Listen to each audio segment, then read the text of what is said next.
What's up guys, how's it going, and welcome to Paul's Hardware. Today is my monthly build for December 2018. I'm building this system and you could possibly win it during our charity live stream, which is happening very soon on December 8th from 10 a.m. to 10 p.m. Will you join us there? You should. Excellent! Team Group's T-Force Delta gaming memory modules are available in a wide variety of speeds and capacities and feature full-frame, ultra-wide-angle RGB lighting, aluminum heat spreaders, and compatibility with current-gen RGB lighting control software. Click the sponsor link in the description to learn more. I also wanted to say Merry Christmas and Happy Holidays to any of you guys out there who happen to celebrate during this joyous time of year, but in today's system, we have an assortment of parts that I've chosen, not necessarily because they are the best parts that match with each other, but they're all parts that I actually had here to build the system with. That's not to say you couldn't assemble this system together yourself. It's pretty well balanced. I've got 16 gigs of memory, a Ryzen 1600X, as well as a mini ITX case and motherboard, and a 500 watt power supply. Let's go over the parts real quick. So at the heart of the system here, we have the Ryzen 5 1600X, which is a 6-core, 12-thread processor, a very capable processor, and also unlocked for overclocking. I'm just going to be pairing that with the Wraith the Wraith Spire cooler, which is the stock cooler it comes with, but it is a very adequate cooler and also hangs on pretty well for shipping, which is important since I will be shipping this to a winner eventually. We also have 16 gigs of Corsair Vengeance DDR4 memory. This is 2x8 gig kit, and the memory that's actually in there. This is a box I'm repurposing, but the memory is 3000 speed, and yes, it plays very nicely with Ryzen, so I'll get that all installed and set up before the system goes out. For a main storage drive, we have the Toshiba OCZ RC100, which is a very small but quite quick little NVMe SSD, 480 gigs on there, so plenty of room for your operating system and some games as well, and that will be all the storage that you need to get started. And of course, there is some expandability with some 3.5-inch drive bays in the Rio Toro CR2080 I have built with this case before. It's nice because it can support full-size power supplies, and it's also relatively small. It's not the tiniest mini ITX case, but you get a side panel window and it's put together pretty well. We've also got an EVGA 500BQ 80 plus bronze rated power supply. This has all black cabling, and that should be enough to support our graphics card, which is the GeForce GTX 1070 Ti. This is from EVGA and it is their super clocked version. And then of course we need a motherboard to tie everything together. So we got the ROG Strix B450-i gaming motherboard from Asus,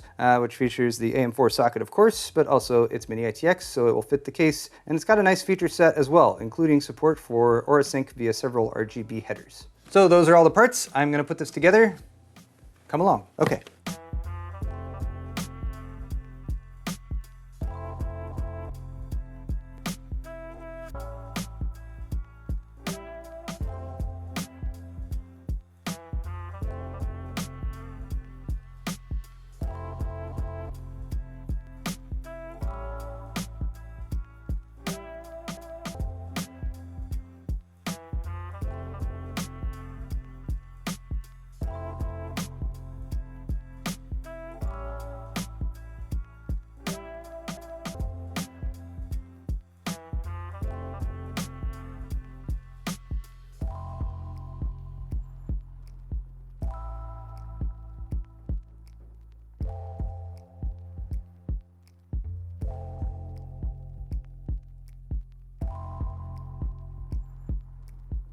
So this board has a heat spreader for the M.2 drive. Removing that, we can see several mounting places depending on the length. 2242 is right here, and that's actually where our support is for our drive, since this Toshiba RC100 is very, very tiny. So if we install like this, we actually can't mount it right there. There's little extensions you can do that will let you mount it kind of to here from there. But since we got this heat spreader on top, I think that's gonna hold it in place just fine. So I'll simply remove this label that says remove and then put it on. People often ask me why I don't remove the sticker on this as well. And most SSD manufacturers actually make this label thermally conductive. So you don't need to remove it, because why would they want you to debrand their thing?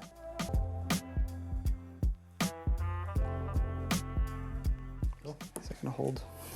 Now that I'm thinking about it. This was Joe's suggestion. This little stopper here. Ah, that's probably a bit better. So future reference, this little stopper guy can be removed.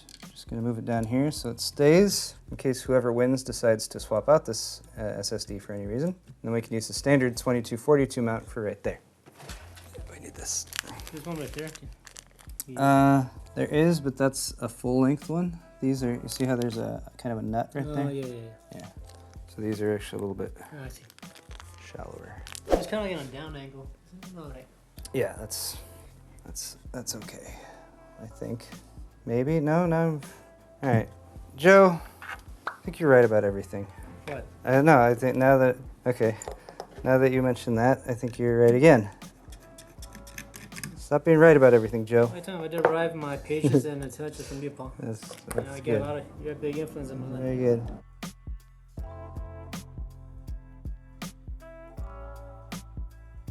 So just to point out how Joe was right here and I was wrong, he suggested that I take this one off of the existing mount and use it. And I was like, no, these shorter ones are what it wants you to use.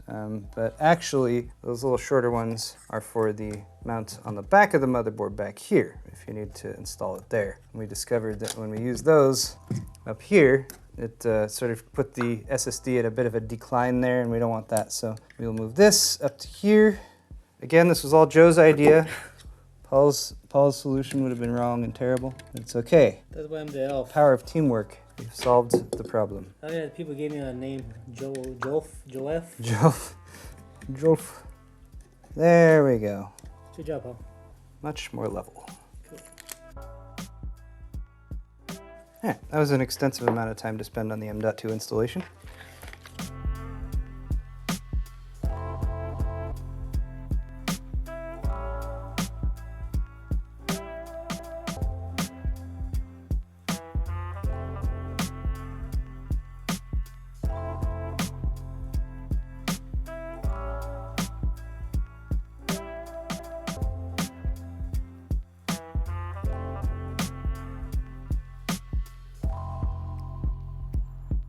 All right, pro tip for anyone who's assembling this system or something close to it. The supplemental CPU power for this motherboard is in a very difficult to reach location, very top left corner there. So I'd very much recommend plugging that in maybe as you install the motherboard. I was able to get it plugged in. Fortunately, I did have to remove this rear exhaust fan, but that wasn't too bad.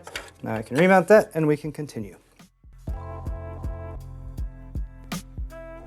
My initial build in this case, I discovered I actually had a graphics card that was a little bit bigger, still fit in here, but I found that adding a front intake fan here provided a little bit more air for that. This card is a little bit smaller, so it's able to fit in without too much difficulty. And it's also got a dual fan setup that I think will treat it a little bit better.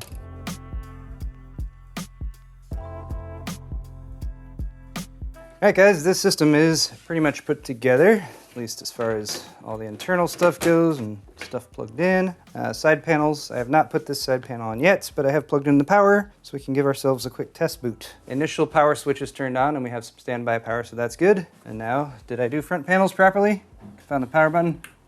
There it is. Hey! It looks like we have a successful boot. Fantastic. So I'm going to install Windows on this so it's ready to go for the winter. In the meantime though, that is all the time I have for this video. So thank you guys so much for watching. And again, this will be given away. It's going to be a giveaway that lasts about a week, so you guys will have plenty of time to enter. But we're going to be kicking that giveaway off with a charity live stream event that we're going to be streaming from right here on December 8th, which is Saturday from 10 a.m. to 10 p.m. Pacific time. We'll be on our Twitch channels, mine, Paul's Hardware, as well as Kyle's. All that stuff will be linked down in the video's description. So check it out if you're interested. Thanks for joining me today. But that is pretty much all the time I have for today. I am very happy that the system came together. I hope you guys like it too. And of course, links to the parts I used are down in the video's description below. Hit the thumbs up button if you enjoyed this video and subscribe if you'd like to see more videos coming at you soon from Paul's Hardware. Thanks again for watching, guys, and we'll see you next time.